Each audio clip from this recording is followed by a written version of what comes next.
A continuación, en nombre del Partido Socialista, tiene la palabra la diputada Marta Moreta. Gràcies.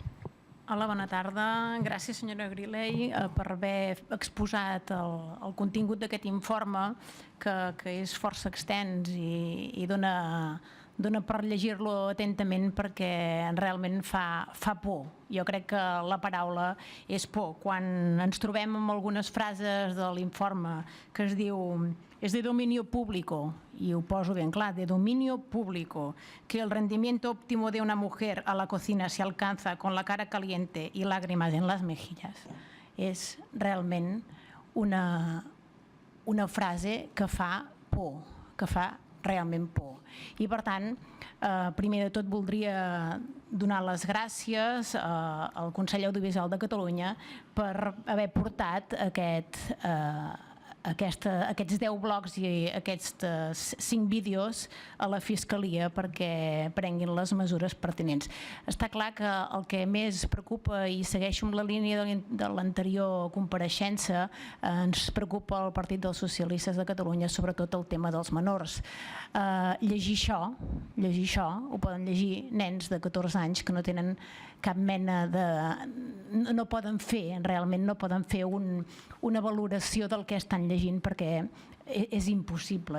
De fet, se'ns fa segurament impossible fins i tot en els adults quan llegeixes aquestes frases.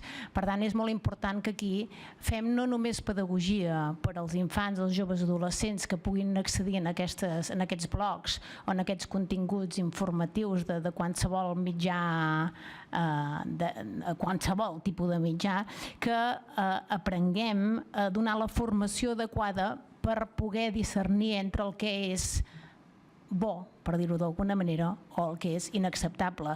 És inacceptable tots els 10 blogs i els 5 vídeos que s'han portat a la Fiscalia, no es poden acceptar i no ho podem permetre. Per tant, hem de continuar lluitant per denunciar contínuament tots aquests temes.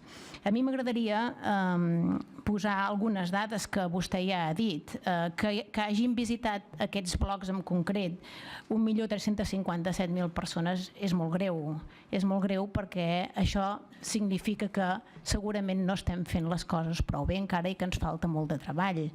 I concretament que un dels blogs més horribles amb les seves expressions l'hagin visitat 551.000 persones també em sembla indignant.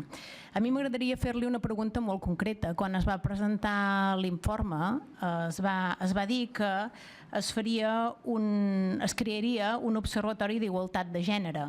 M'agradaria saber com està el tema, malgrat es va dir que durant aquest any es crearia i per tant abans de marxar de vacances m'agradaria saber quins passos s'han fet i com està el tema perquè poguéssim seguir-lo i ens pogués explicar exactament a quin moment estem de tot això. Moltes gràcies.